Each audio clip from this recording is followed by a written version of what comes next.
Welcome to Tone Deaf, a theater nerd's guide for their musically challenged spouse. I'm Kay, a musical theater nerd. And I'm Warren. I'm musically challenged. All right, Warren, it is here. The show that will forever have a place in my heart, no matter what anyone says. One of the shows that if auditions ever open up again, I will have to seriously consider dropping 50 pounds and auditioning for it because I love it that much. Do you love it enough you'd play any character? Any character. Literally any character I could. You just want to be in the show. I just want to be in the show.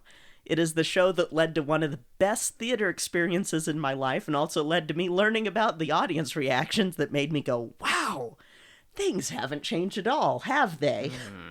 We are talking about Once on This Island. So to start, I want to talk a little bit about the show and its background, and then I want to talk about the person who wrote the book that it's based on, and then talk a little bit about my experiences having been in the show twice.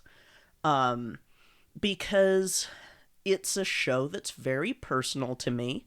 It's also a show that I kind of had trouble finding information on. Yeah. Both with regards to the productions of the show as well as, like, not the productions, but the production history is in, you know, with Carousel, we have all this background information. With Porgy and Bess, we have a lot of background information. I couldn't find what I wanted with Once on This Island. And so I'm hoping that when the movie that's rumored to happen on Disney Plus happens, that will lead to more interviews about the history and things like that.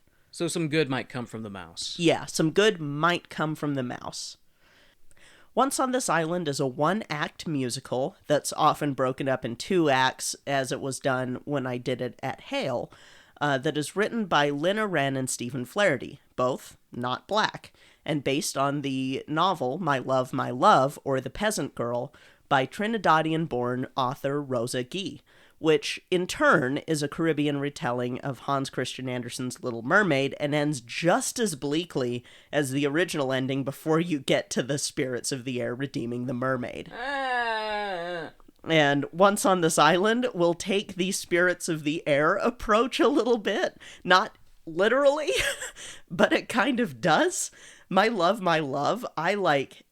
so I realized that as we were getting closer to the episode, that I wasn't going to be able to finish the book because of just so much on my plate. I can't sit down and focus on reading a book right now. I jumped to the end to see how close to the play the ending is. I'm so glad they changed the ending for the play. Oh my gosh. Yeah. Whew. It's realistic. It's very realistic in the book on what would happen. I don't like... The play kind of... Well, I'll get into it further in my notes, but that is one departure from the source material that the musical takes. And boy, the ending of the book is painful, so I'm glad that they change the ending to something a little bit more lighthearted. Because, whew... Is it a case of racism wins? It is a case of what happens if you're someone who is poor and dies on a street. Oh, basically then no one cares because you're poor. Mm-hmm. And, like, there's a beautiful symbolism of a bunch of butterflies, which is Erzuli's animal, papillons in the book, because it's sort of written in the mix. Every so often you'll have some of the French words thrown in, or some of the words that I don't know for sure in reading the book if it does take place on Haiti, but it sounds like it does. Mm-hmm. And so you'll have words thrown in that just sort of remind you of where it's taking place. And so they talk about the papillons, and the papillons descend on her body at the end of it, and that's sort of like, oh, they take her spirit away. And that's butterflies. Yeah, but then they talk about they basically load her body onto the garbage collector's cart. Bring out your dead! Yeah, the book's ending is bleak. So, yeah, I'm just telling you I that so that know. you can know I can have how... an appreciation for how not as bleak this Yeah. ending will be, even Yeah. though it will still kick me It will right in the still heart. kick you in the heart because this is the Little Mermaid and it's not Ariel with Eric. This is and This honest is fall into the sea and turn into foam. essentially, yeah.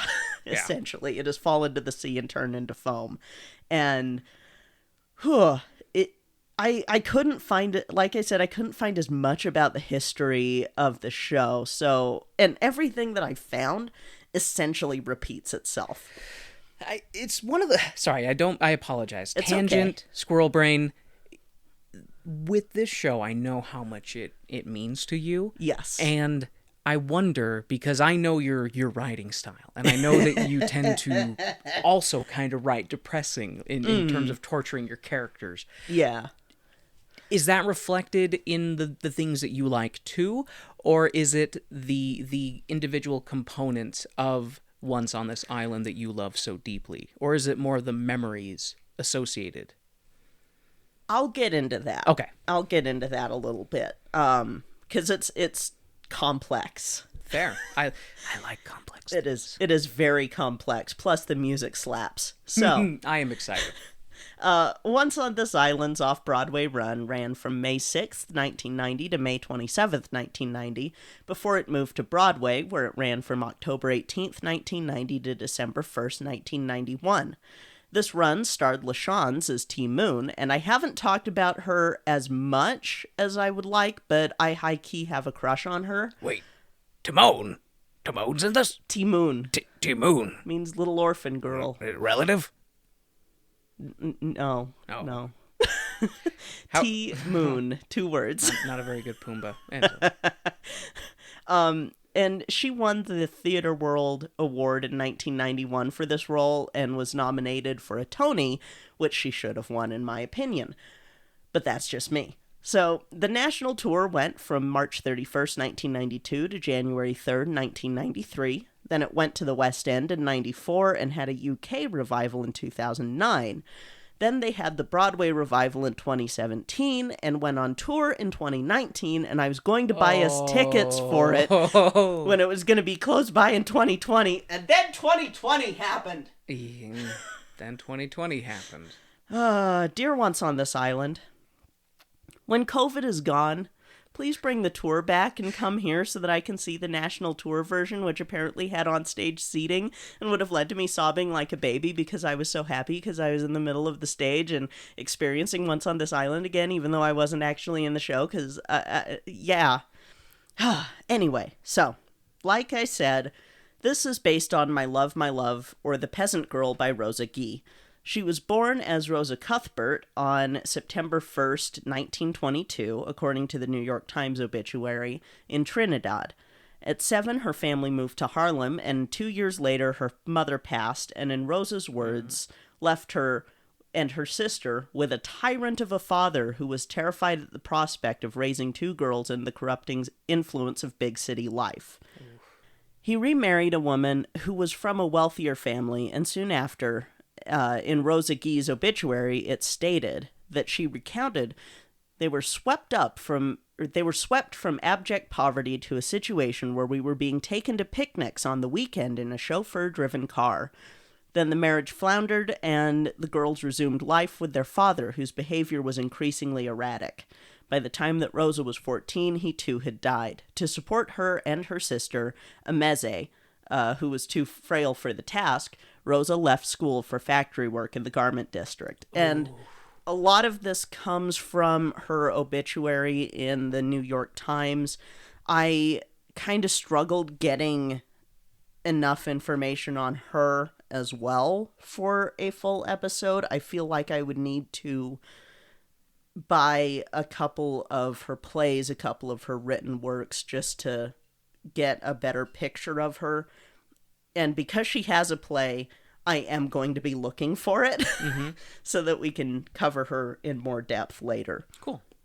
So at 19, she marries Warner Guy, and then in 1942, she gets introduced to the American Negro Theater and studies acting.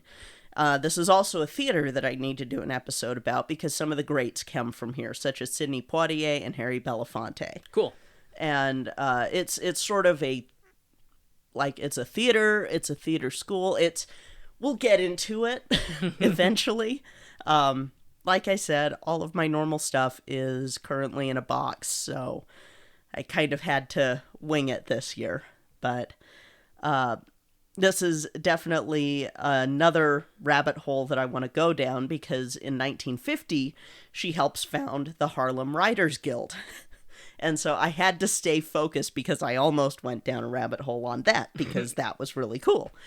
So in 1954, she wrote her first play, Venetian Blinds, which is the show that I really want to get my hands on at some point. She had 2 short stories, Magnify and Carnival, published in the Trinidadian newspaper Nation. Then she published her first novel, Bird at My Window, in 1966. She went about recording the stories and experiences of Black teens and children in her nonfiction book, Children of Longing. She wrote a trilogy of novels aimed at teens that are The Friends, Ruby, and Edith Jackson. And then in 1985, she writes My Love, or The Peasant Girl. She continued to write novels after, with her last one being The Sun, the Sea, A Touch of the Wind in 1995. On June 3rd, 2012, she died of cancer. And like I said, I couldn't pull as much for the biography about her as I wanted to. Mm-hmm. So it's very pared down this week. Some point I am going to do a deep dive. It'll probably be in a year where I can spend the entire month of January just diving into books again. But it will happen eventually. So there are going to be differences from the short novel and the musical, but as far as I got into it before I realized that I had a ticking clock, it feels pretty faithful to the themes of the show, but the musical does lighten up some things and doesn't go as deep into the relationship between the gods and as the book does, because the book actually it can take the time. Yeah, the book can take the time. It talks about Ogwe being the jealous, abusive husband of Asaka. It talks about just the dynamics of the gods, because the gods are fallible, because that's how it's, without going too much into the way that gods tend to be structured in some of the semi-polytheistic religions. The gods in this will seem a little bit closer to the ancestral Yoruba gods, because of the way that voodoo and other Caribbean religions and other religions of the diaspora have kind of come about, because they sort of blend the ancestral gods with things like Catholicism to survive in the diaspora, because there's comparisons between the gods and the saints in at least voodoo, and I think that's the one that this play goes with and the book goes with. And the book kind of puts the gods in a different light than in the musical, because the musical, the gods have a little bit more importance to everyone. In the book, Tonton Julian, who's the adopted father of Ti-Moon, is very much like, oh, the gods are just old superstitions, whatever, we need to work, oh, you're talking to your gods again, that sort of thing. At least as far as I got in the book, because I wasn't able to get as far as I wanted to. And this musical also hits very differently if you do not keep the casting as it is in the source material and in the original show.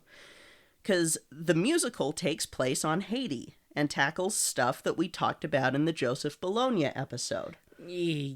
One of my favorite episodes, and also one of my least favorite conversations of topics of conversation. Because this show tackles colorism and the caste system that's created by colonialism, where lighter skinned and mixed black people are more favorable to the white colonists.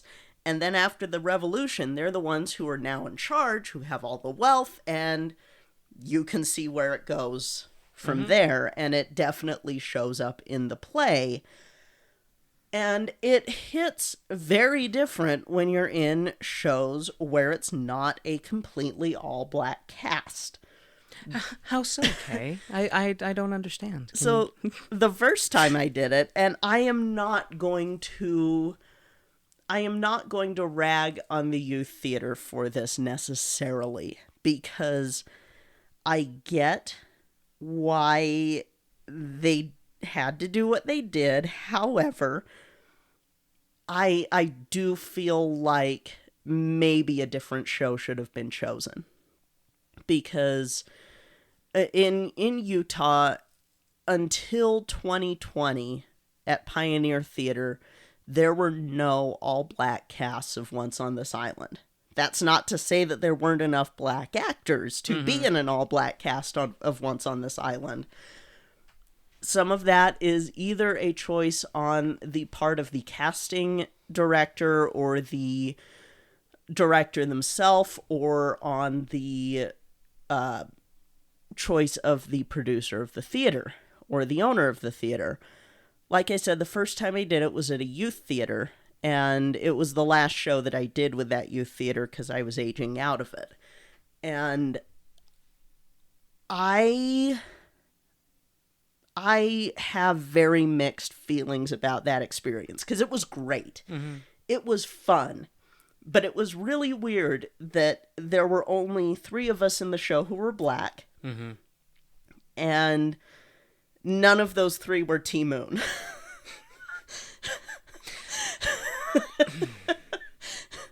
That does seem like a problem. And I adore the girl who played T-Moon, but it did feel weird. And I'm pretty sure it felt weird to all 3 of us. Yeah. Because the show, they had to change the lyrics for a lot of the show. Because the lyrics mention that the peasants are as black as night, that the granome are pale brown skinned. They mention that in the lyrics of the show, because this is pretty much a sung through show.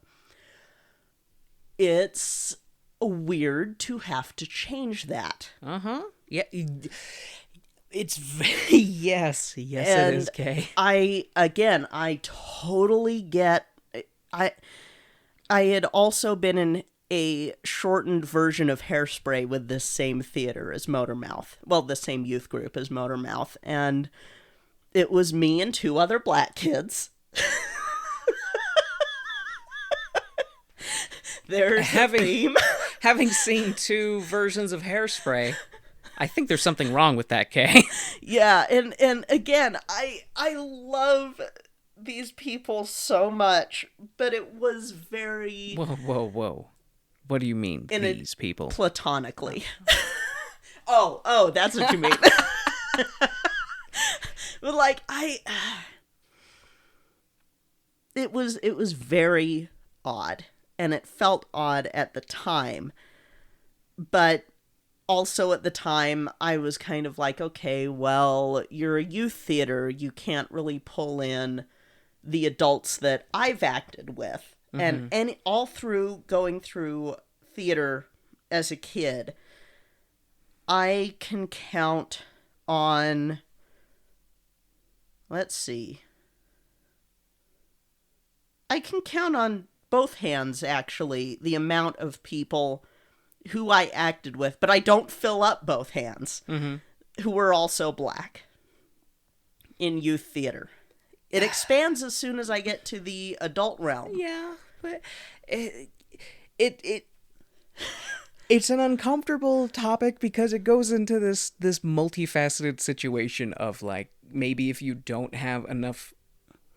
If the show really, really, really requires a specific ethnic group and you don't have enough people who can fill that role, it is icky to substitute. Yes. And even as children, you get that and you know that. And it feels like almost approaching it from two different perspectives. You almost have like the typical, I want to say, Utah encapsulated delusion, where they kind of sugarcoat the outside, but if you pierce the sugarcoating, you realize that it's not great. Yeah.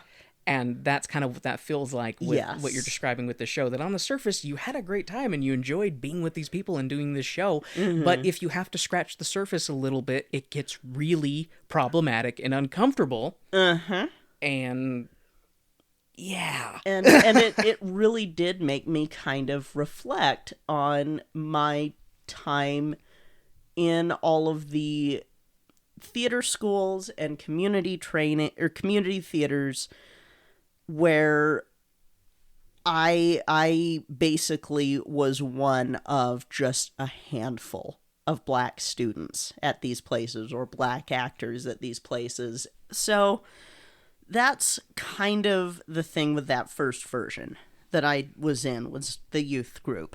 The second time I was in Once on This Island was at the Hale Center Theater when it was still in West Valley. That was so much fun. Oh my gosh. So the first time I did it with the youth group, I was Asaka. And that was fun because I got to sing. I got to do Mama Will Provide. It was a fun song. But at the Hale, I was on stage percussionist, which was so much fun because even though I was still part of the ensemble, I was doing something else on stage that I'm really passionate about, which is percussion, especially African percussion. Oh yeah, I love watching Kay go to town on a pair of drums. Yes. And so I had a lot of fun with that. That was an almost all-black cast.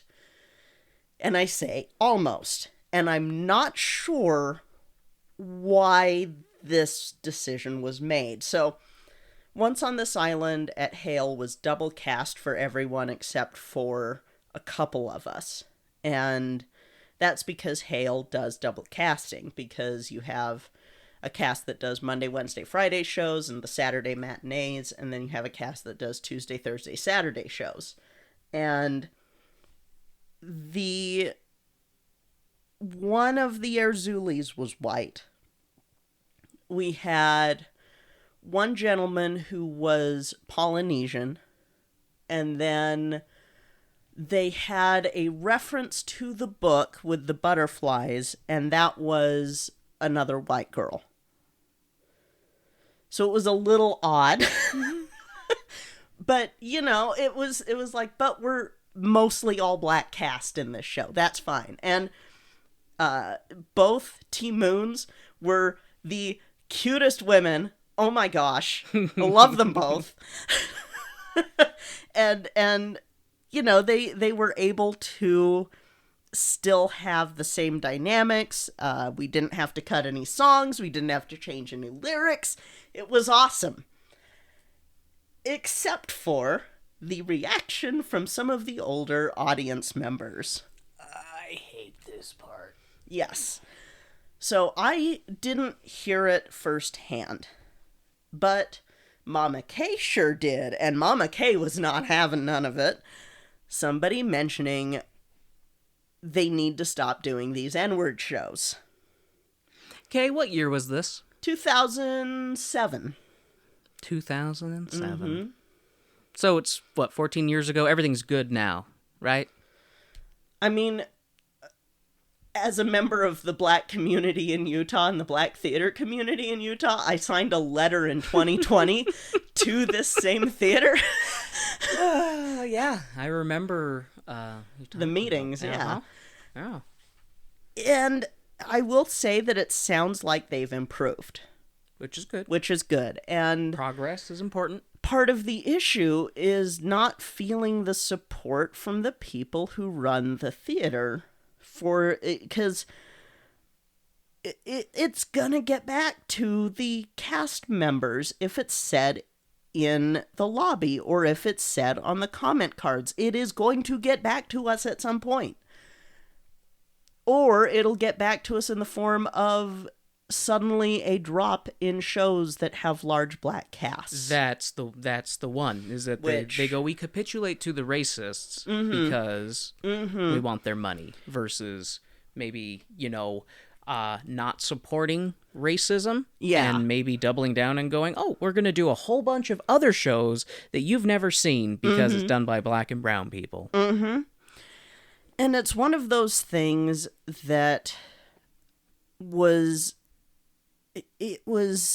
eye-opening, but at the same time kind of made me go, oh, okay, well, maybe things will get better next year. And the next year we did Civil War. And then I have stories about that one too. But that's partly because I got to act with Merrill Osmond, and he is a giant teddy bear. As far as I know, I do not follow him on Twitter. I do not want to find out if he is a secret. I don't tell me. You don't want almost grandpa tainted. Yeah. Which is understandable, because you're like, I may hear about that when he dies. Yeah. The other Osmonds that I know have been cool. Please do not tell me that he's a bad Osmond. Please don't. I don't want to know. I already had a bad year last year with so many people showing themselves. And this year people showing themselves. Well. But it's one of those things where I wish that I could relive that show, but not necessarily the audience reactions to that show. Oh, we also had folks in the reception line asking where they brought us in from. Yeah, they bust you in, we don't have black people in Utah. Where they bring you in from? Yeah, and it's no, we all live here, and we were in the shows last year. What? But it was a fun experience too, though, because with this version, similar to when we did Aida at Hale Theater, we got to take African dance classes. We got to do African drumming lessons. It was so much fun, and I'm probably gonna put some pictures up on our Twitter from that, because oh my goodness, it was so cute.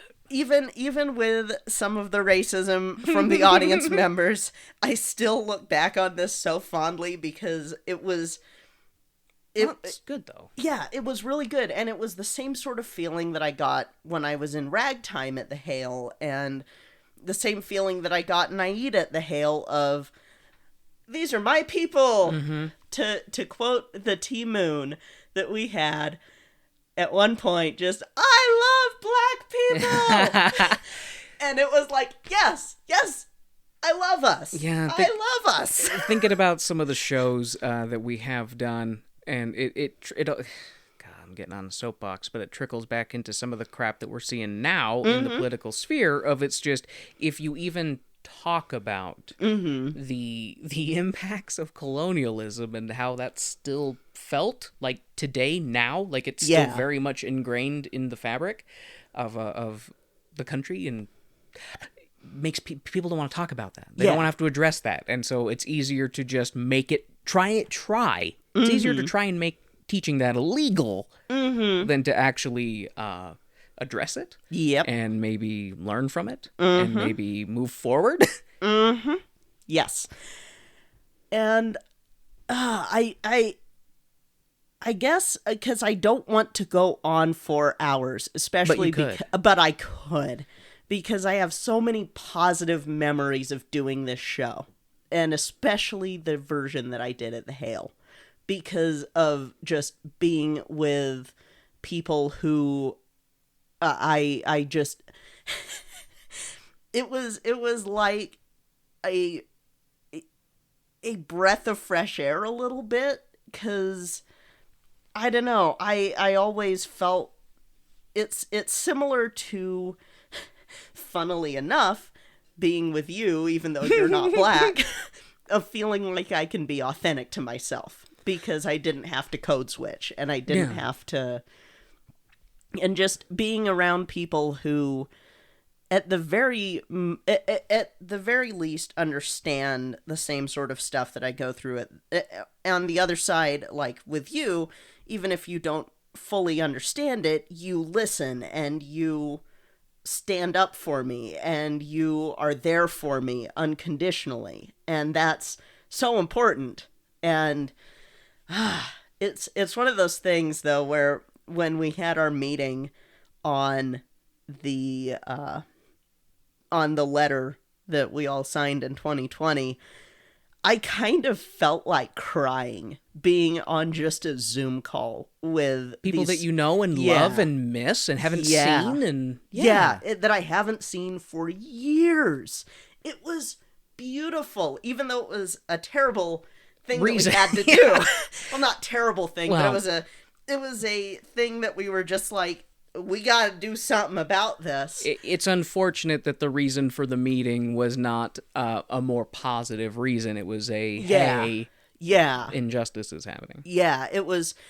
I love those people so much. I love all of them, and I miss all of them. And someday I do want to do Once on This Island again. I want to drop all the weight, and then I want to ask them, hey, how do you feel about having a non-binary person play Agwe or Papagay? There you go. Hey, because I can do that. You could. I can sing Rain. Mm-hmm. I can sing baritone very well. Even though I never got the training to fully engross my baritone voice. Which I'm having trouble doing right now, because my throat's a little scratchy. Hello. Anyway. Back on track, Kay. Back on track. So, the version we're going to be watching is one that I think you'll be really excited about. It is from the American Theater of San Jose. They do good stuff. Yes. I like everything that we've seen from them. Even if it's a show that I have things that I complain about, like, they do a good job. Yeah. So I'm excited. Yay! Yes. So, Warren, are you ready to go see Once on This Island? I am ready to see a show that you love very much, that I have heard very much about. Well, I shouldn't say very much. Anyway, that I've heard about, that is going to kick me in the heart, but I should be grateful because it's not as bad as it could be. Yeah. So let's go. Let's go do this. Let's go.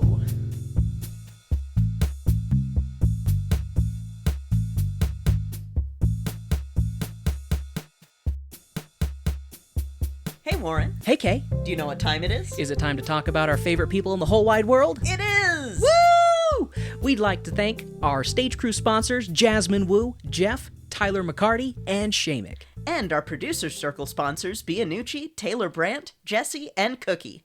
Thank you all so much for your continued support of our show. We truly appreciate it. Hi, I'm Sunny Hepburn. And I'm Brandy Fleeks. And we're from Book of Lies, the podcast, where we discuss liars, cheats, and thieves, Scammers and dirty, rotten scoundrels. You can tune in for new episodes every Tuesday to hear about another lowdown, dirty liar. And learn how to spot them. So that's Book of Lies Podcast. You can connect with us on social media, Twitter at Book of Lies Pod, Facebook and Instagram at Book of Lies Podcast. Bye! And now, the lights are going down and the music's starting back up, so let's head back to the second act of our show.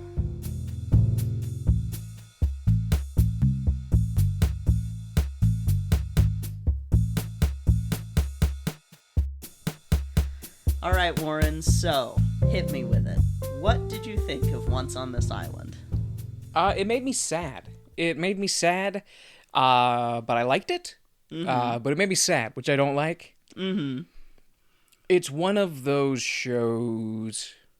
I want to say it's about the journey, not the destination, but the journey relatively is short, honestly. The way they jump there, it's more about the interpersonal relationships between both the humans and the gods. Yes. The gods don't seem to have as much of a relationship. They do because I didn't really get like any family dynamics between them when I No. saw it. No. It was very much like I don't know, peers kind of thing. Yeah, that's the way that they have it set up in the musical. In the book, as far as I got, it's different. It's very much Asuka is Ogwe's wife. Much and- bleaker is too, is what you're telling me. The book is bleak. Yeah. There are, as far as I've gotten into it, because I will finish reading this, because it's good. But yeah, this is without, I hate to use the word Disneyfied, but We talked about it. It is. It has that sugary, sweet, colorful coating. yes, but this one at least keeps the pill that you have to swallow with it of, hey, here's the inequities and here's what those inequities born. And it's as good as it could be, in my opinion, as a musical written by two non-black people, partly because the source material that they grabbed is from a black person. That's the thing is I don't want any kind of criticism that I have to come across as criticizing of any of the Haitian components, stuff like that. Yeah. You know very well how I feel about Romeo and Juliet style romances. This is a Caribbean Romeo and Juliet. I mean, of course, it's a gross oversimplification and inaccuracy, but it's one-sided. it fits the pill a little bit. Yeah. But I don't know, it is good, it's well done, the music's very good.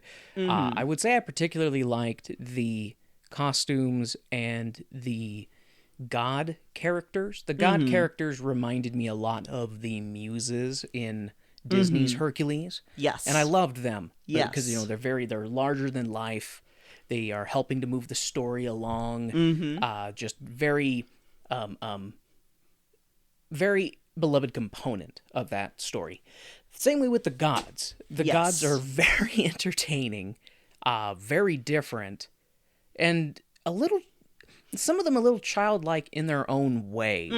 And it gave me a lot of memories of just early Warren years of being really into Greek mythology. Yes. And hating how horrible the gods were to just everyday people, I got that vibe from these guys too, but with a Caribbean flair and maybe a little more likely to forget what they were in the middle of doing and then remember later and then be like, oh yeah, I'm here to ruin your day. Welcome to polytheism, Warren, where the stuff that happens in monotheism gets spread out amongst many instead of just one.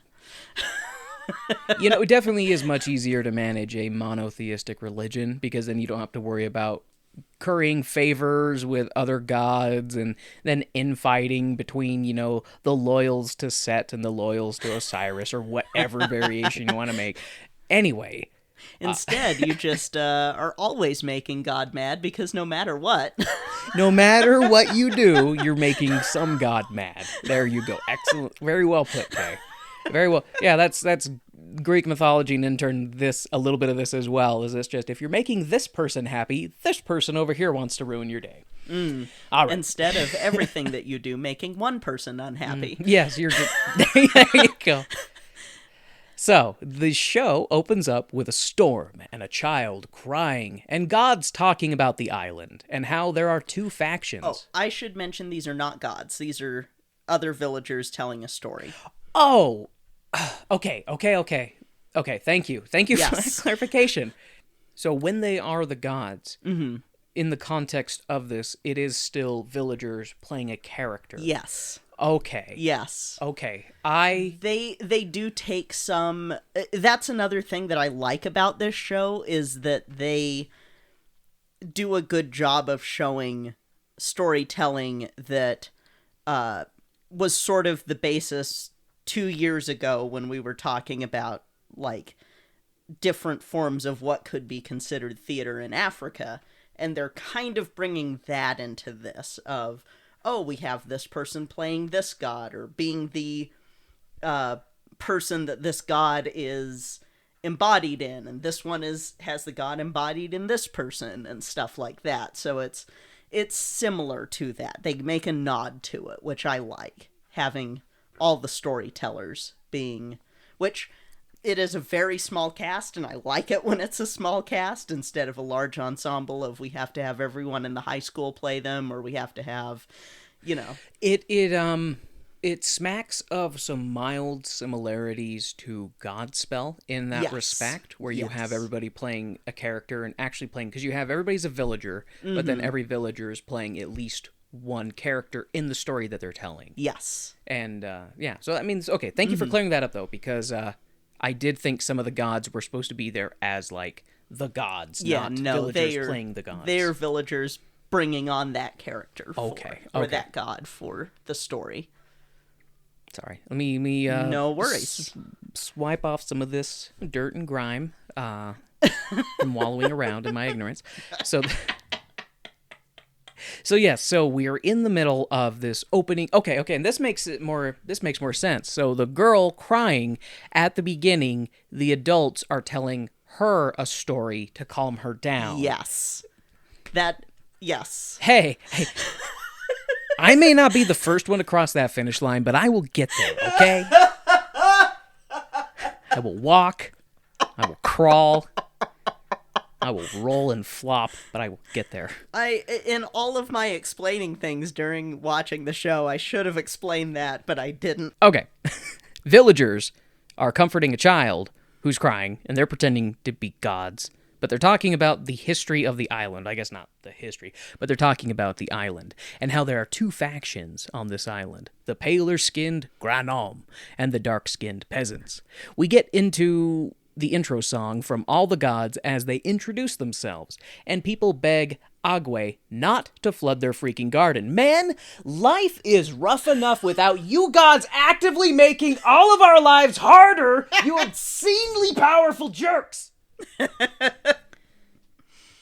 All right, so the peasants are singing about how they're connected to the land and also at the mercy of it. And the Grand Homme on the other side of the island, behind their walls with their toilets and shoes and champagne.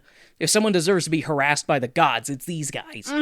Anyways, okay. The gods jump in and are like, hey, two different worlds, not meant to be. And then we spotlight on our pro tags as they stare at one another from across the room, all Romeo x Juliet style.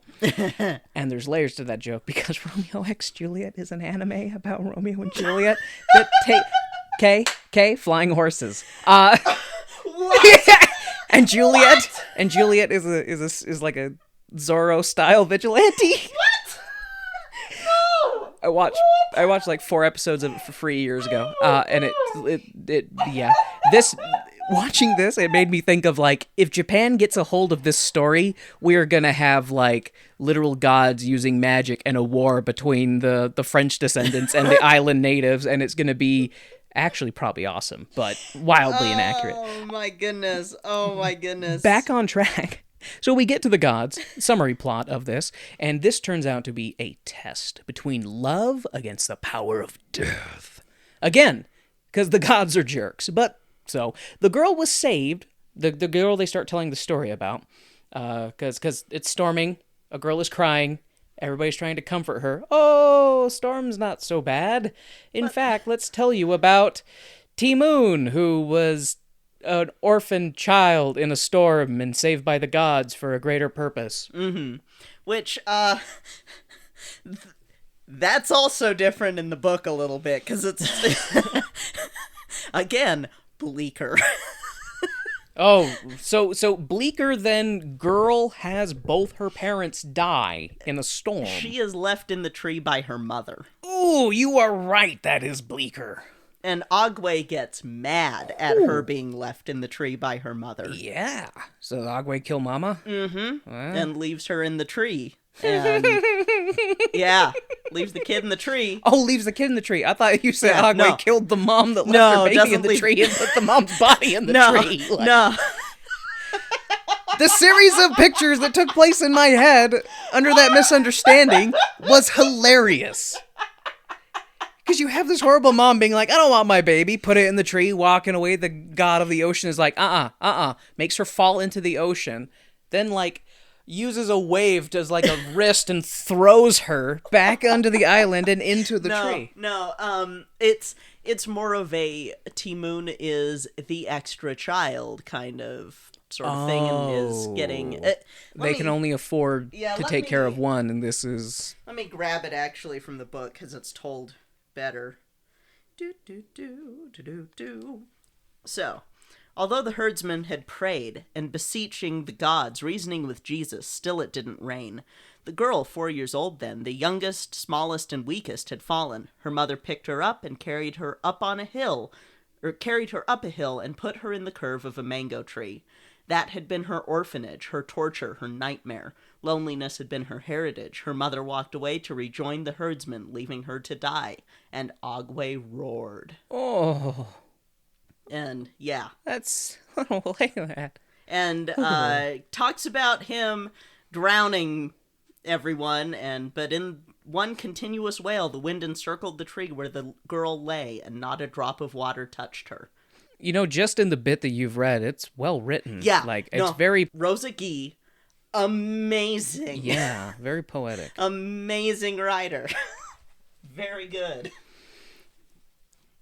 Okay. So one thing that we've established, the gods are jerks. Yes. But we're talking about Ti-Moon, this girl who was saved from drowning by one of the gods and then sheltered by another. So Kay actually talked about that. So Agwe, ocean god, real mad, kills everybody. Well, not everybody, but kills those people. And then it's Asaka, the mother of the earth. Yes. That cradles her in the mango tree. Yeah, and that's that. So in the book, they explain his motivations. In the musical, they don't.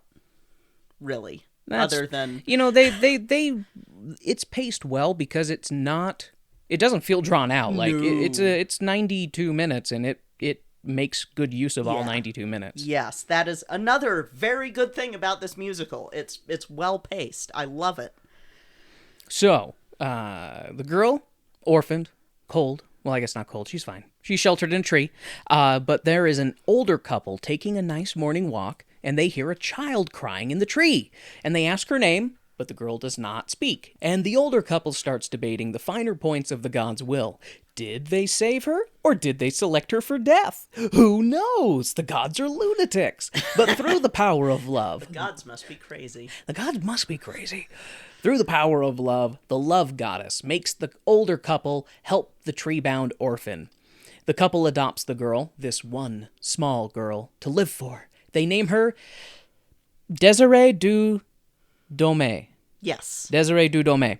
Mm-hmm. God-given desire. Hard to remember, but thankfully they call her Ti-Moon. Yes.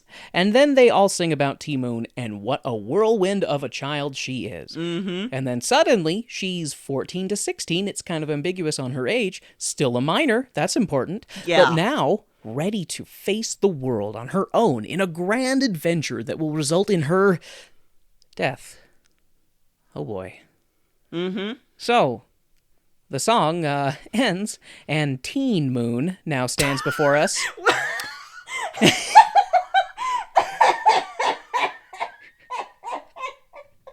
That did it for you, Teen Moon?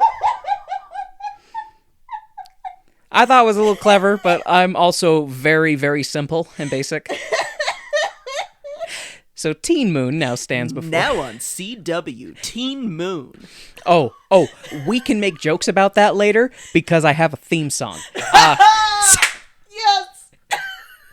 But we got to get through this depressing stuff, and then we can talk about things that make us smile and laugh. So Teen Moon sees a young man in white go driving by in a car. Teen Moon expounds on the feelings and thoughts of what it would be like to be one of the island's wealthy. The freedom and pleasures that they enjoy, what not being dirt poor and all. And Teen Moon sings about how she feels like she's waiting for life to begin. Mm-hmm. But in like, oh, I'm just standing around waiting for my life to begin. Yeah. And it's one of those things I want to reach through and go, no, Teen Moon, stay where... So, I'm sorry, side tangent. Have you seen... Oh, crap, what's the movie? Happy Madison?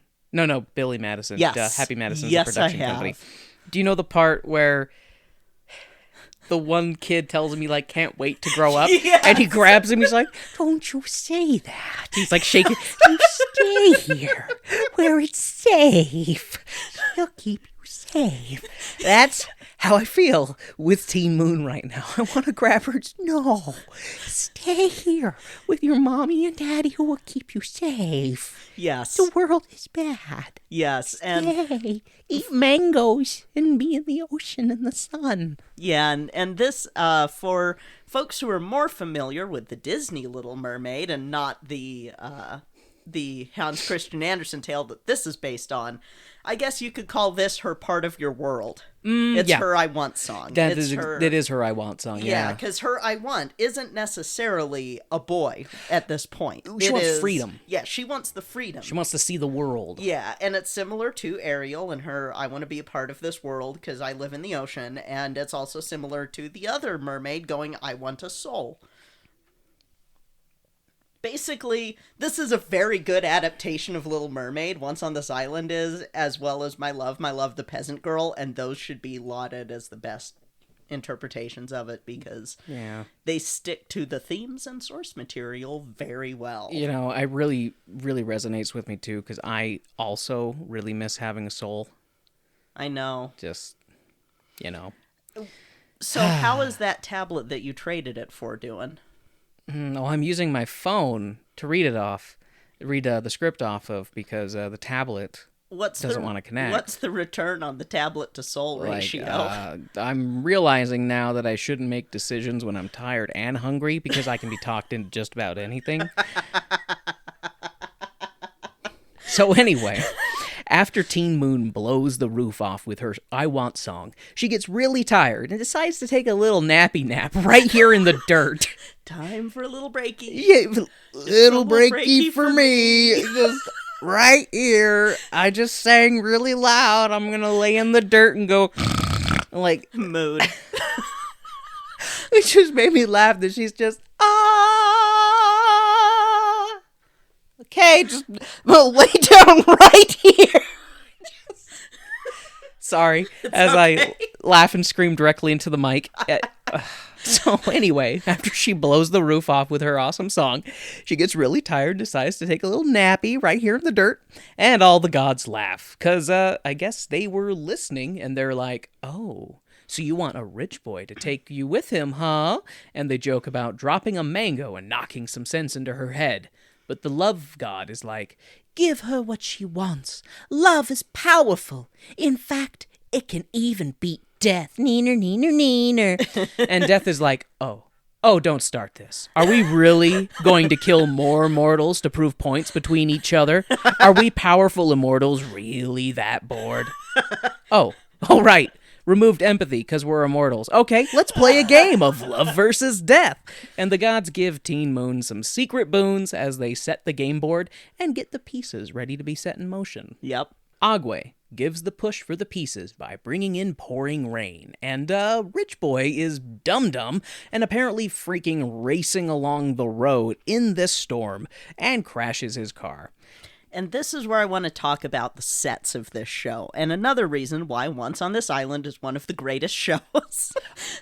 I love the sets. And it's great to see other productions doing the same thing, because it's very much a using recycled materials sort of set. And this version took place in 96. So this is not the revival version. This is around the time that the show first premiered. And it is just, for the rain, they had the streamers coming down off of umbrellas that the cast is using to bring the rain in. And we did something similar at Hail. I unfortunately don't remember what we did for the youth theater, but it was so cool, and it's so cool to have these repurposed pieces to be your set piece, because you're bringing what you can to tell this story. It gives it a layer of authenticity that I really like. Yeah, which is absolutely fair because there's so many shows out there that are just very fake. Yeah, and even when they're trying to be authentic are just very fake. And it creates a different spectacle with this because it's still a spectacle. It's just not, because I think of other shows that we've seen, like you've got Joseph, you've got Phantom of the Opera, you've got, wow, I am really dragging Weber today, and I don't need to. But he drags himself. But, you've got a lot of shows that go completely style over substance. You've got a lot of shows that do substance over style. This one does both, and does both really well. It strikes a good balance. And yes. That was something that you brought up, the sets, which we both paused and talked about when we were watching, because yes. I was very impressed with how they did a lot of their practical effects as well. Communicated the meaning very efficiently and using for essentially junk items to achieve it. Very clever. Yes. So that was quite fun to see. Yeah. It does it in such a way that works, that really works. And the Once on This Island on Broadway, the revival, took that a step further and really made it feel like, at least from everything that I saw from stills, from promotional videos and stuff, again, makes me really wish I could have seen it, because it just feels like it hits all of the points that that this show tries to do, and does it really, really well. Hopefully I can sing my praise. Yeah, hopefully the future will be kind and we'll be able to see a production. Absolutely, because I love this show. Teen Moon rushes into the rich boy's wreckage and then cries into the night for someone to help this poor rich boy. And Teen Moon lays over the boy's body and pulls him into her arms, which is really bad to do for someone who's just been thrown from a violent car wreck. Yeah. She could be causing all sorts of additional damage to his neck and spine, but maybe the power of love can fix that. I don't know. I don't really want to try. No. I'll tell you what, Kay, if I ever suffer a horrible spinal injury, knock on wood, you can try healing me with the power of love. We're gonna just do everything we can to keep you from having a horrible spinal injury. See? That's exactly my thought, too. Because, a little off the rail. Anyways, the rest of the village comes in, and they're like, oh, crap. We've got a dying rich boy on our doorstep. This is bad. And Teen Moon is like, the gods are a bunch of twisted psychos playing games with mortals. I mean, I will save this boy. And the villagers take the broken rich boy to Teen Moon's mat and then sing about how Teen Moon seems possessed. She has been tending to the boy for days, not eating or sleeping despite the pleas of her parents. Teen Moon is like, he needs me. Leave me alone with my broken boy. And I should correct, only her mom is there, because her dad... Oh, that's right. Her dad goes to... I forgot, because I did note that later. Her dad books it to the city to be like, we've got a broken rich boy. Yes, and in the book, they actually have multiple families that they are going to. The musical shortens it to just it just makes sense, because they don't know who he is, really. They don't know whose kid he is, and... He's running all the rich families. Hello, are you missing a boy? Basically... So Teen Moon asks Asaka, the mother of the earth, for a little help with this situation. Oh, and the gods hate the rich, and so they want the boy dead. And they're angry that Teen Moon is so devoted to keeping him alive. And the gods have a rage rave and dance around while lights flash. And that scene is fun to play on the drums. Oh, absolutely. Oh my gosh. So I didn't go into it enough, but so the percussionists... the way that we did percussion for Hale, it was me and two other guys. One of them you do know. And I don't know if he would be okay with me sharing his name on our show. And I don't have enough time to ask him. But, so the three of us were on stage for most of the show doing percussion. And it was so fun because there were some call-in responses. There were some... it was so fun. It was so fun. And that song hurts your hands... but it's really good. Do your hands just go numb after a while? First they sting, then they go numb. Yeah, I was gonna mean like they sting because you're smacking them, and then they go numb, and then after the song you're like, And you can't do that because you're on stage the entire show. Yeah. So you've just got to kind of grin through any pain that you get and just keep going. It was The awesome. show must go on. Show must go on. That's why you're so tough. That's why I'm broken. That's why I sometimes have to use a cane.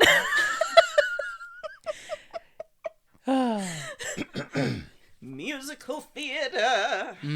Although I could tell that it's a fun scene to be in, though, just because it's like the rage rave. Like the gods are just so frustrated. They're like, we must dance. And then there's all these colors. And it's kind of the interpretation of what, because nobody knows that the gods are having this little game that they're playing. No one knows that. As far as they know, the gods are mad, but it's like, well, you know, it's sort of that materialism, idealism cake that I've talked about in the past, on what's the actual root cause and what is the cause that we as humans use to try and figure out what is going on and all of that. And that's a good example of it. Pray is a great song. I love that song.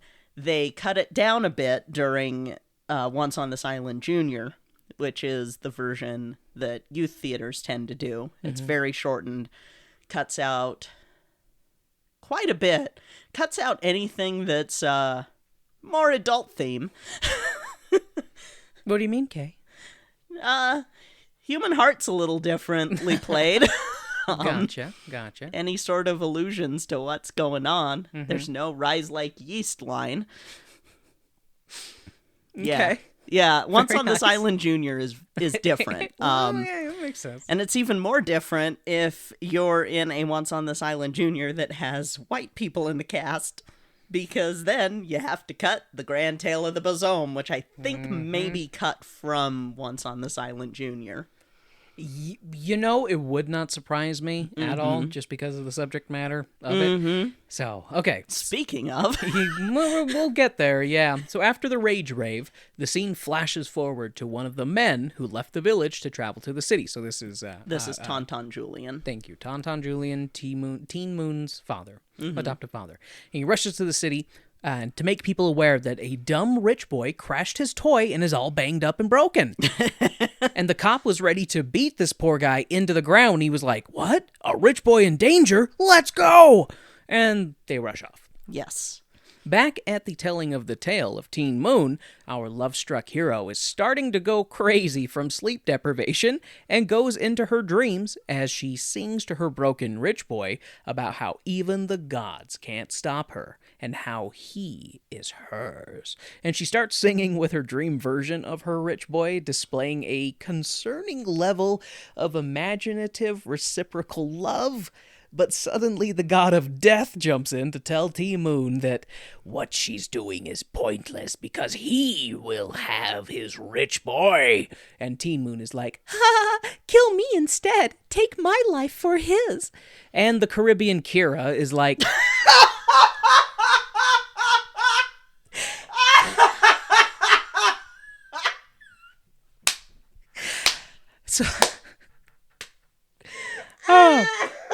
So Caribbean Kira is like, "Your life will forever be mine, girl." And Teen Romance is like, Okay, he's totes my soulmate, and I'll give you my soul forever to save this boy that I just met and who doesn't even know I exist at all. and Caribbean and oh yeah, Caribbean. Oh wow, I like Caribbean Caribbean, and then I had to break it up so that I would remember how to pronounce it the way I wanted to, and then I ruined my own joke. So Caribbean is like evil laugh. So much evil. I am the god of this new world. Well, yeah. Oh man. And then he's just like laughing, evil laughing, while I'm bathed in red light. I think that character would be a lot of fun to play. Why do you think I want to play him? Yeah, I think he would be a lot of fun to play, and he gave me serious, crap, what's his name? Princess and the Frog. Dr. Facilier. Thank you, Dr. Facilier. Gave me heavy Dr. Facilier vibes. Oh yes. That's kind of where the imagery comes from, is sort of the way that like Papa Gay and I think it's mostly just Papa Gay, how he's portrayed in Voodoo. So yeah, yes. Because I've got friends on the other side. Wrong show. Wrong show, but I like your spirit, though. Wrong show, but he's got the spirit. The screen fades to black and comes back, and we get a history lesson about the island and how, in the time of Napoleon, a man named Armand came to the island, built a house, had a wife, and then had relations with all of the peasant girls all over the island. And Armand had a boy from one of these escapades who grew up, and then there was a war with throwing the French off of the island. But when Armand was cast out, he cursed his son to be shackled to the island by his black blood, while his heart yearns for France. And we get a complex synopsis of how the rich hate the poor because the poor remind them of where they came from, and it's just stupid arbitrary colorism and lines of division that pit varying levels of victimized people against themselves. Yay, colonialism! Your shadow stretches far and darkens much. Mm-hmm. Oops, Yep. Let me brighten up the mood with, Teen Moon's dad coming back. I just wanted to step in and say that scene, when it is cut out of the show, really doesn't... It changes what the show is about, and I hate that. Because it's we're going to You're whitewash... right, yeah. the history of Haiti, and we're going to whitewash why these divisions happen. Because... there is a line in the song that every time I hear it just hits me super hard, and it's, they despise us for our blackness, it reminds them where they're from, the sad, sad tale of the bosom, and it's like, just that line right there explains the whole show, and if you don't have the show cast appropriately, if you don't have that song in the show, the rest of it just is this vapid tale that is Little Mermaid slash Romeo and Juliet without the undercurrent of why it works. That's where we go into the Disneyfying of it. Yes. You're taking out the uncomfortable truth bit. Yes. And focusing on the shiny, sugary coating. And that's why I hesitate to say that Once on This Island Disneyfies My Love, because it more makes it makes some of the harshness palatable, but it keeps the stuff that really needs to be said. It keeps the important in there. Yeah. Yeah. It keeps the really important stuff, which is talking about the root of the social and economic inequity. Yes. And that is where, that's the thing, is like, that's the root cause. And from that, you get all the other problems. Yeah, and that's honestly where I feel Aren and Flaherty tend to shine really well, because they also did Ragtime. Yeah, same, very similar, well, not a similar story, but a similar situation and kind of telling. Yeah, and they do a very good job with both of those shows, with both Ragtime and Once on This Island. I feel like I like Once on This Island a little bit more because it does throw it into your face a little bit harder, but because Ragtime still has a little bit of white saviory, a tiny bit. There are no white saviors. True. And I would say I can also see why you would like this show, because with Ragtime you have the great like ragtime music and stuff, because the music is definitely one of the best parts of that show, and you have that kind of thing, but the people in play are so very different, because the people in Ragtime more or less are, Americans who are like wanting to just be American. That's all that they just want to be American. Yeah. And that's it. And then with Once on This Island, you have people who their situation is desperate because of, colonialism, the shadow of colonialism, and they're victims of yes, that. Absolutely. And it highlights in one song, and it's not saying that it solves the problem, but it highlights the problem very well, and it's why it's why I have such mixed feelings about the first time I did this show. Because Understandably. Because again, I loved that. I still love doing that show, and I loved that production, but boy, it hits different when you do it authentically, or as close to authentically as Utah will let you. And I think that's that you know, what you're touching on, that's where some of the root feeling of that comes from, is because if you cut the important stuff out of that show, you're talking around it. And talking around it and cutting it out is, in my opinion, concerningly close to being okay with it. And not to say that people who did that were. It's just it makes it easy for people who go, oh, it's only a class issue. No. And not, well, like, saying that, oh, it's only a class issue. Race has nothing to do with this. It makes that a little bit easier because they don't think about... They don't think about colorism as racism. Yeah, they don't think about colorism as racism. Well, and, like, if you have... Because the way that our show, that the youth theater show was cast, both T. Moon and Daniel were white. So it turns it into a class issue. And takes out the race issue. Yeah, there you go. Yeah. But the racial component is the reason why there is a class issue to begin with. Yes. So yeah, and it's why you can't separate the two as much as people try to. You really can't. And it's why I get so frustrated with people trying to whitewash things that happened in America and in the colonies of Europe.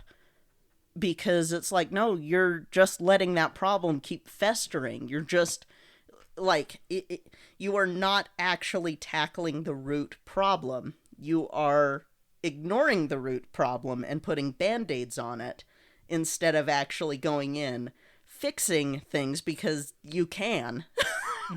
Like, there are things that can be done. It's just very complex, and as humans, we like to do the easy thing because we are still animals. we are still animals. Rower.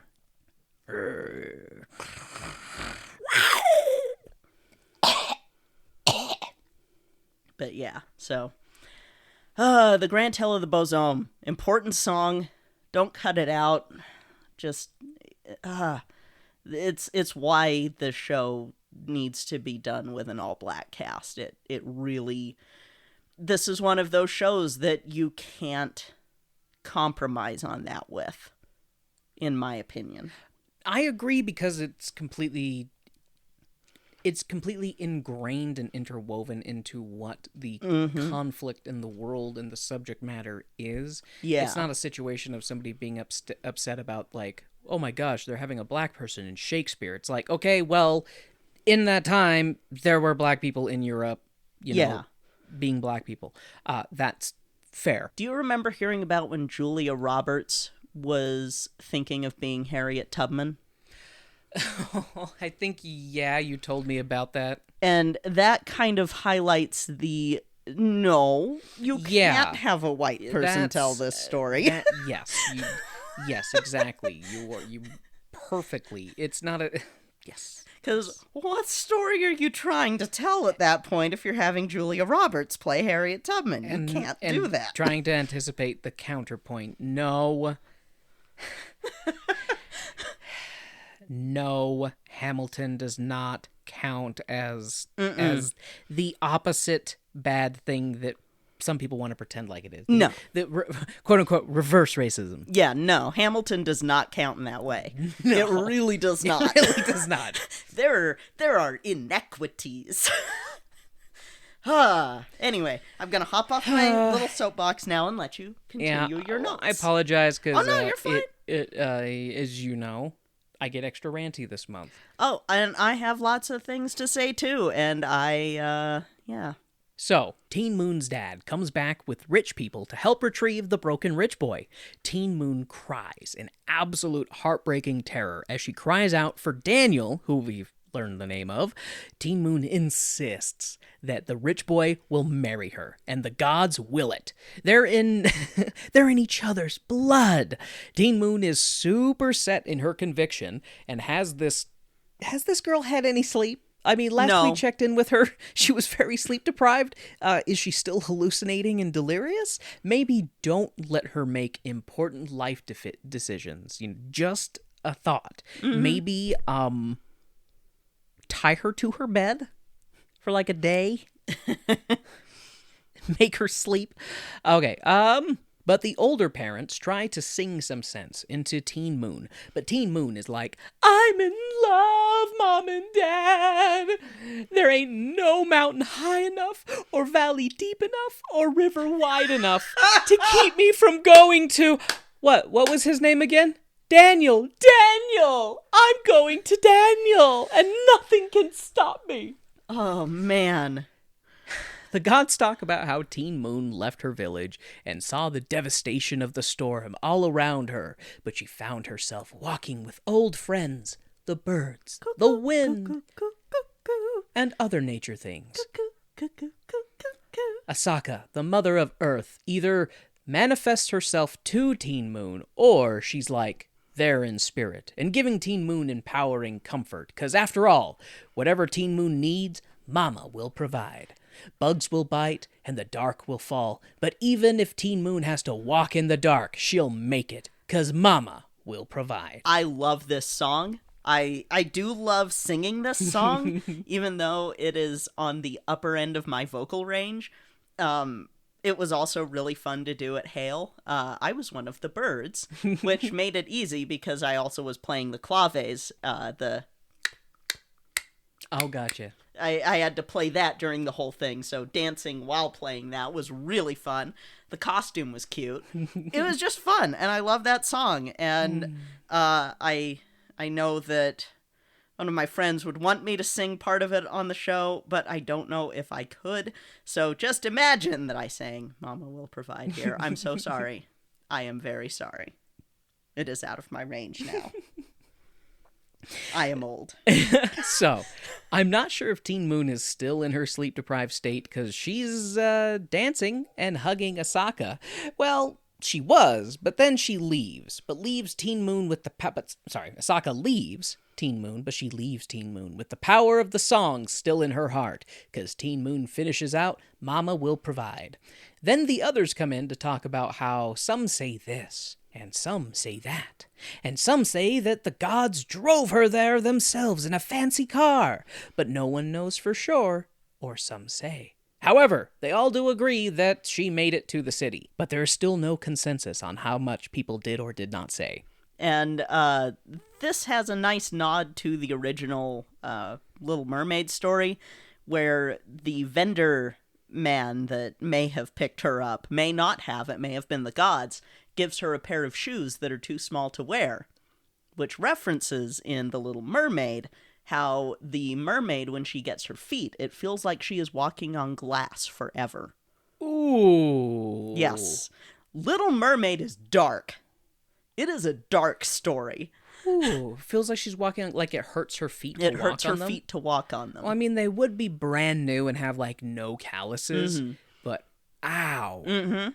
Ow. Mm-hmm. I do not like that imagery. Mm-hmm. Okay. Little Mermaid is dark. Yeah. So, Asaka, the Mother of Earth, narrates as Teen Moon, with the help of the gods, is able to get past a gate and a guard. Some say the gods even picked her up and put her right next to Daniel's bed.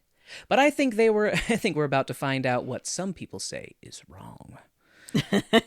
However, they don't show how she actually got there, so I'm going to go with the gods just picked her up and plopped her right there, because we never see how she actually got in there, but she gets into Daniel's bedroom. So, however, she did get there, and she is there, next to Daniel. And then Daniel wakes up, and he's like, what the heck? How did you get here? Get out before I call the guards. And Teen Moon is like, What? You mean you don't remember me? I'm Teen Moon. I saved you from your mangled vroom vroom because you're a dum-dum who thinks he's a race car driver mixed with Aquaman. Turns out you're neither. But here, let me rub your leg better. that's his thing. He's like, my leg won't heal. She's like, I will rub it. I will make it better. And he's like, well, what's the harm of having this pretty girl in my bed, rubbing my leg? And Daniel is like, you and your peasant superstition, well, I am rich, and I do deserve to have whatever I want, so I'll let you stay here with me while you rub my leg, while the gods play music that reminds me a little too much of Can You Feel the Love Tonight? I mean, they did it first. This is pre-Lion King. There you go. I mean, well, we do know Disney tends to steal a lot of what they... Well, Disney.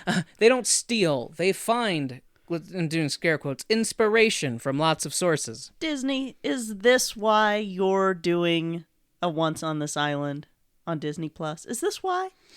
It's okay if you tell me. It's okay.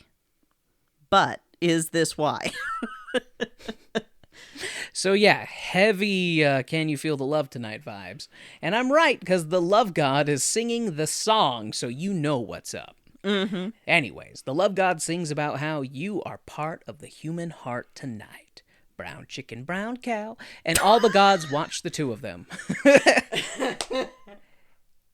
And the night became day, and then a week became two, and little by little she was healing him. And everyone comments on what the rich boy could want with a poor girl besides... And they continue with, once he's healed and doesn't need her, he'll get rid of her. And then it cuts to the father telling his son, hey, everyone wants to have fun with a peasant, but you need to grow out of this. And Daniel is like, No, I love Teen Moon. which does surprise me because I've known of this show for years, but I never have known details because you were like, well, do the show. I don't want to spoil it. Like, I always assumed he would be a complete jerk. Yeah. So I was really surprised when he's like very kind to Teen Moon and just love it. Like, I don't want to say loving because it's a complicated situation that he's in, but I don't feel like that's anyway. Yeah. So He's having fun on the side. he is, what is the term they use in Coming to America? Seeding his royal oats or something like that? I don't know. It's been too long since we've seen that. Yeah. So, yeah. So it does surprise me that Daniel is not a complete jerk, at least right away. I know they changed stuff from the source material, but I thought Daniel would always be a jerk, not like actually sweet and into Teen Moon. And after Teen Moon tells Daniel about what their house and their perfect life will be like in the not too distant future, Daniel gives an actually sweet song about how some girls do this. They care about having perfect nails and powders and all this, and some girls are like that. And he says that, you know, she's as wild as that tree and she's as free as the wind and stuff like that. And he pays Teen Moon some very sweet compliments, but I'm waiting for the snap back to the kick in the heart that I know is coming. And Brace myself. during that song, you see someone getting ready. And that someone is about to get introduced. That someone is about to get introduced. And, brace myself, here comes the pain. And the ending line, some girls you marry, others you love. Ouch. But then Daniel carries Teen Moon off. Sounds like his leg is better. So the scene changes to a ball, masquerade ball or something. Fancy people in fancy masks are doing fancy dancing and music that sounds pompous. So yeah. Boy, do I hate these people in contrast to the peasants. Oh, and Daniel is here dancing with his fiancé, who is asking about his new little black plaything. And who should walk into the room but Teen Moon, looking like a pretty flower in her yellow dress. And fiancé girl is like, oh, this is Teen Moon. How pretty our little healer is. Oh, and she dances too. Well, why don't you dance for all of us? And Teen Moon proceeds to dance her villager dance while her pretty city... proceeds to dance her villager dance while in her pretty city dress, and dances and dance, Teen Moon does. She gets way into her villager dancing, and even the rich folk start to join in, dancing like Teen Moon. Mm-hmm. And that is another song that is fun to play on the drums and hurts the hands. Yeah. But yeah.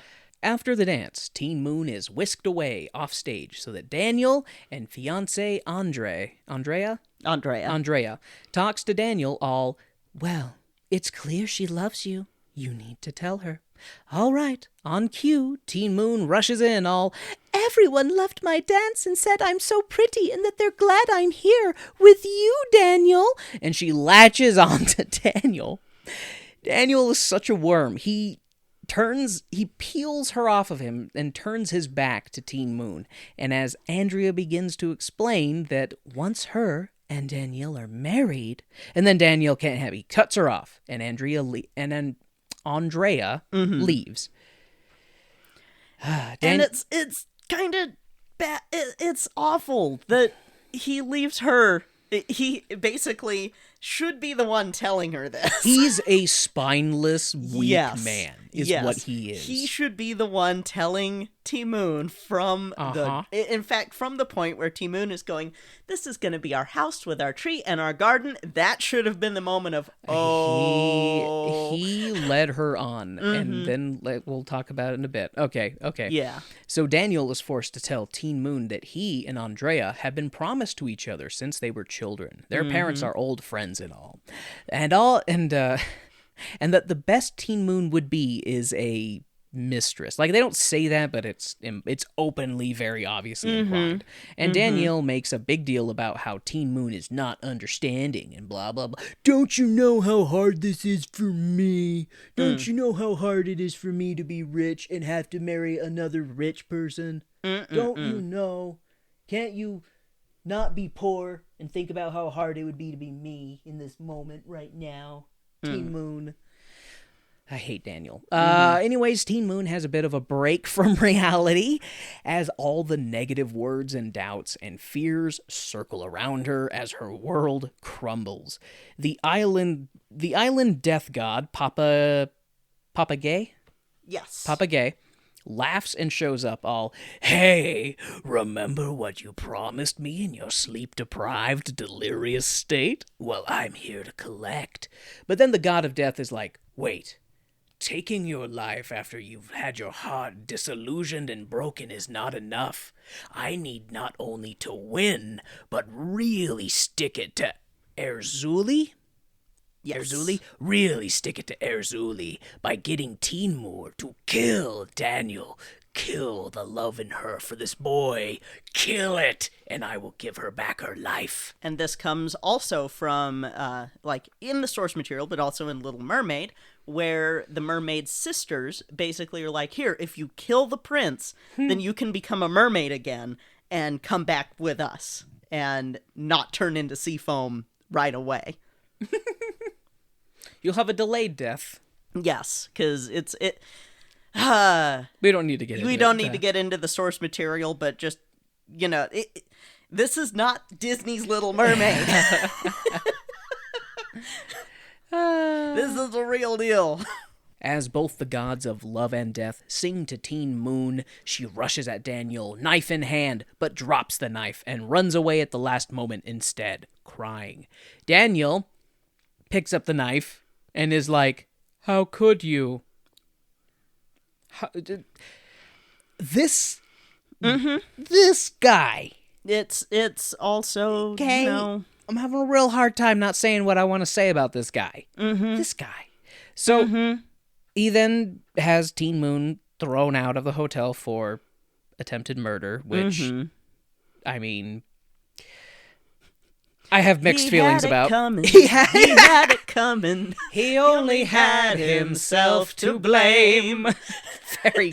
That's great because you haven't seen Chicago. God, I love you, but I know that I love song. you. That was perfect. So, yeah. I think Daniel had the hotel staff pour some honey in Teen Moon's gas tank because the girl breaks down harder than I've ever seen anyone.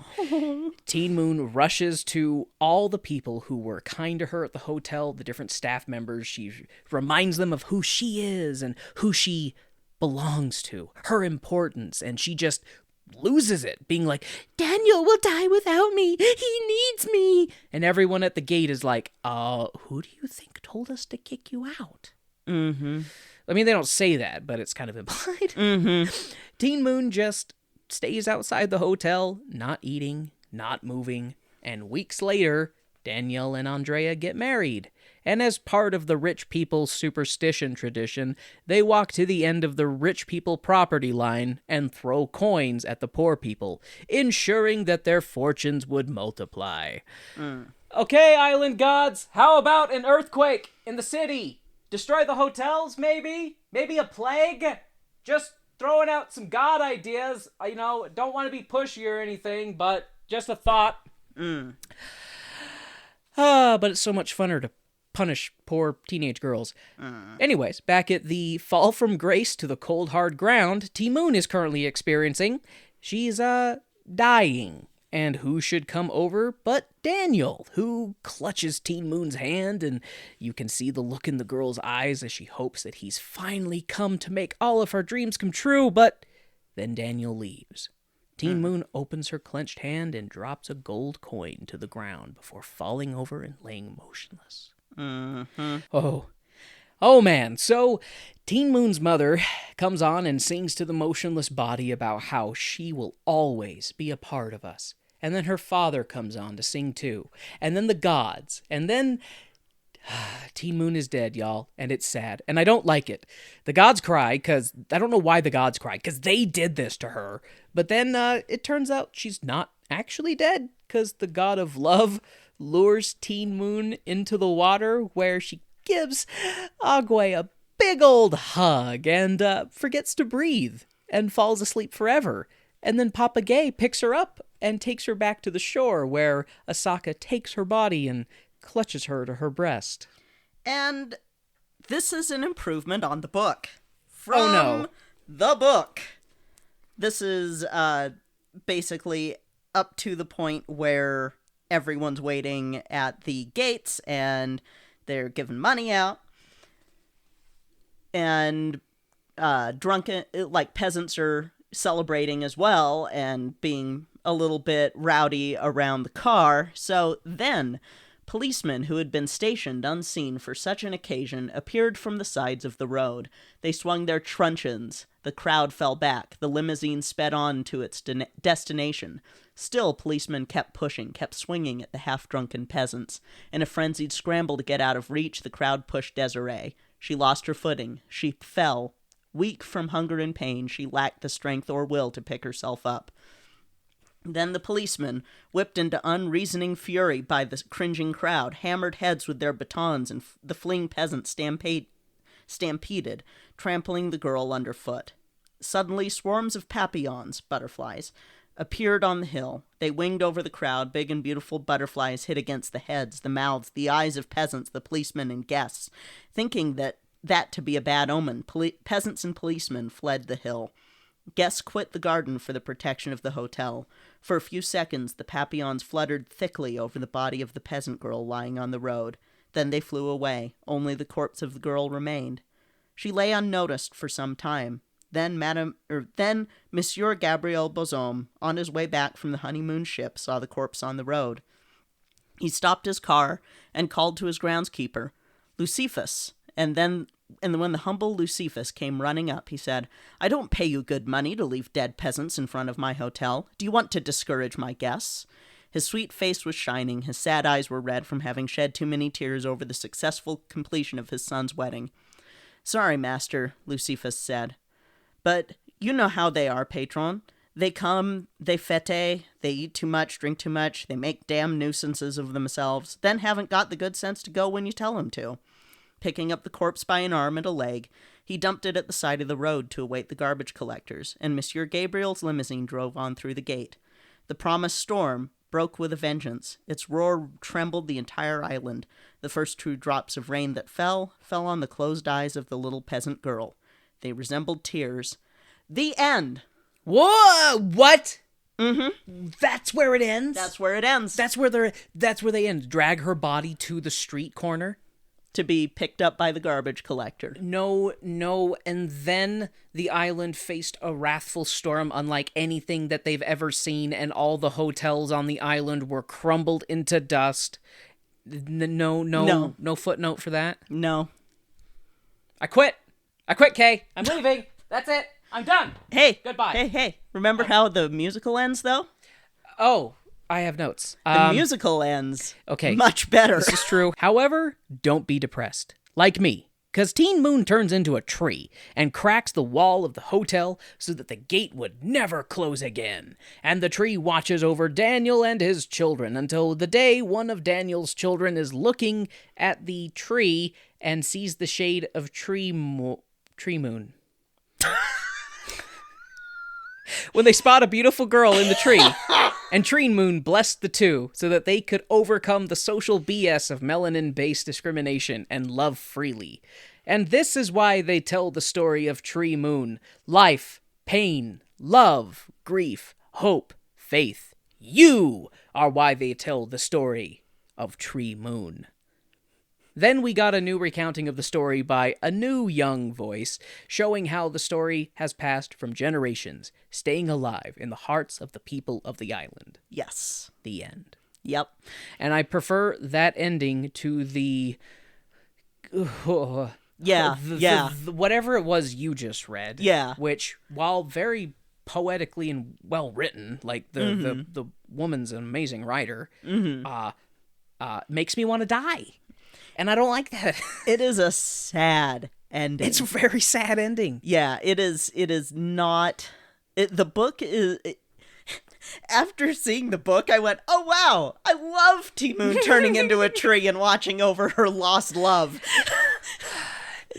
and watching him have the babies that she wanted to have and have the life that that's way better." You know what it kind of gives me? It smacks a bit of a little bit of what I've heard of the Twilight series and how that ends with Dog Boy like imprinting on Vampire Baby or something. We don't talk about the Twilight series. That's kind of what it reminded me of, though. We don't talk about Twilight. No.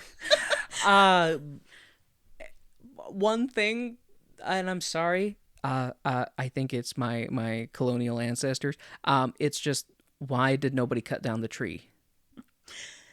I did have that thought of... Why did nobody cut down the tree and fix the gate? This is absolutely a musical unless T Moon grew that fast. See, Moon. That's what I'm wondering is like, did the tree just sprout up like magically and I feel like that is the implication because that would be cool. Yeah, because I jumped ahead in the book because I couldn't find anything like quickly for a synopsis, and so I was like, okay, well, I'll jump ahead in the book and see if that is different, or if they explain how fast. Oh, bring out your dad. Aren and Flaherty were like, this is too depressing to put on stage. Yeah, I agree. It's Yeah, you know what that ending of that book would tell me? The new story, like the moral behind this was stay in your lane, don't ever dream big, don't ever try to help somebody. Yeah. Oh, what that is teen love is deadly, and no good deed goes unpunished. Mm-hmm. No good deed goes unpunished. Beautiful. It's just wrong musical, but yeah.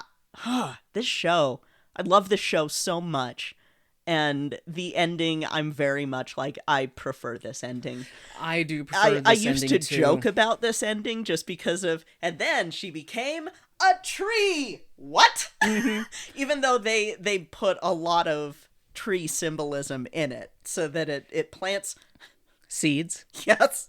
Like, I am a tree holding away the storm.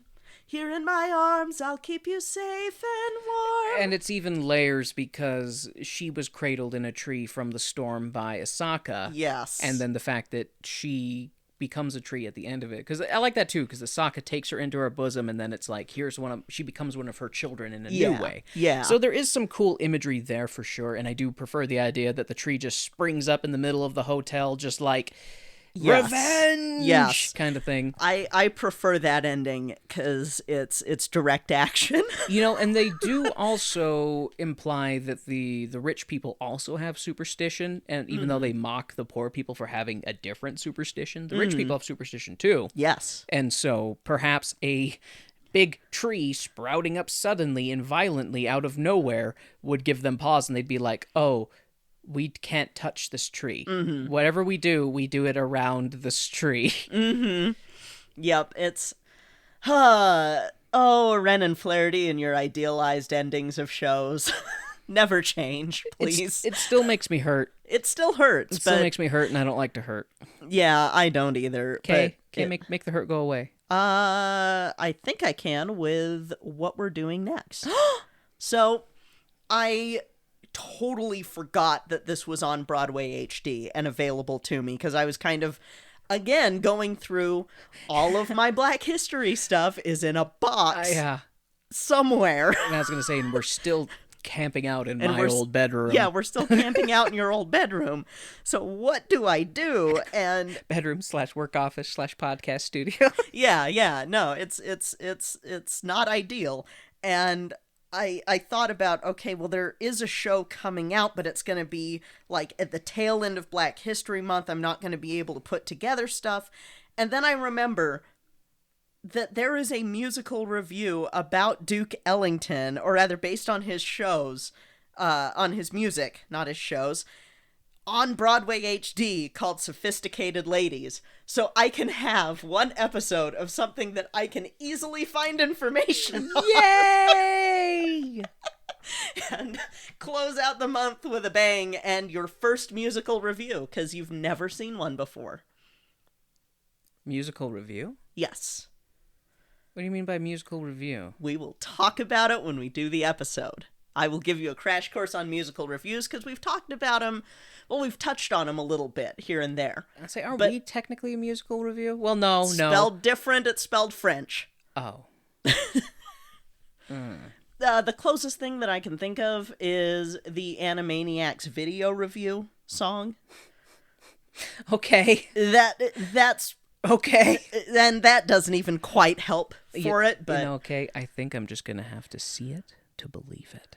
Yes, you will. I will put together a little history on musical reviews for you, a little bit about Duke Ellington. I'm very excited because this is stuff I can do easily. And I can't believe it took me almost the whole month to realize that. Anyway, so yeah, next week we're going to be doing Sophisticated Ladies. Sophisticated Ladies, eh? Mm-hmm. All right. So thank you all so much for listening to this wild and wacky episode of Tone Deaf, and I hope that you all enjoyed it. If you'd like to reach out to Kay or myself, you can do so at our home base, which is tonedeafmusical.com. There we have links to all of our social medias, our Discords, our Instagram...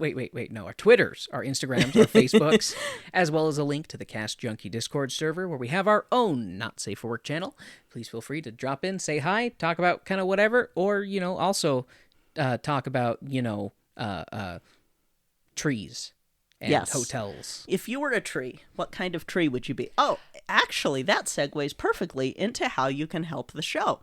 You can do so by going to your favorite podcatcher and leaving a 5-star review. In that review, you can say whatever you want. You can tell us what kind of tree you think you would be if you were chosen by the gods to go on a journey to test the powers of love against the strength of death and to show that you deserve to become a tree. I personally think I would be a redwood. Can I be a watermelon tree? Watermelon doesn't grow on trees, honey. You know this. You saw me growing food. We're talking about the power of gods, though. Can I be a watermelon tree? Honey, you saw how heavy those watermelons were when I was pulling them off the vine last year. And those were little guys. I want to be a watermelon tree. I could eat myself. I'm a snack machine.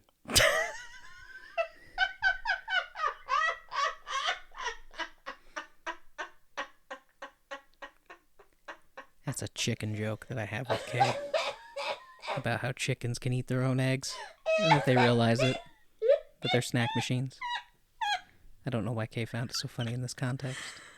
Oh, if you you want to go above and beyond, you can do so by going to our Patreon, which is Tone Deaf Musical. There we have different levels of support that you can do. You can also go to TeePublic and buy t-shirts, masks, hoodies, buttons, stickers, all sorts of fun stuff. Anyway, thank you again all for listening. That'll be it for this week. I'm Kay. I'm Warren. And this has been Tone Deaf. I love this show so much. It makes me sad. It's pretty, and it sounds nice, and it's colorful, and it's got a lot of action. Well, not like action. Not like pew pew pew. Get down! Hands up!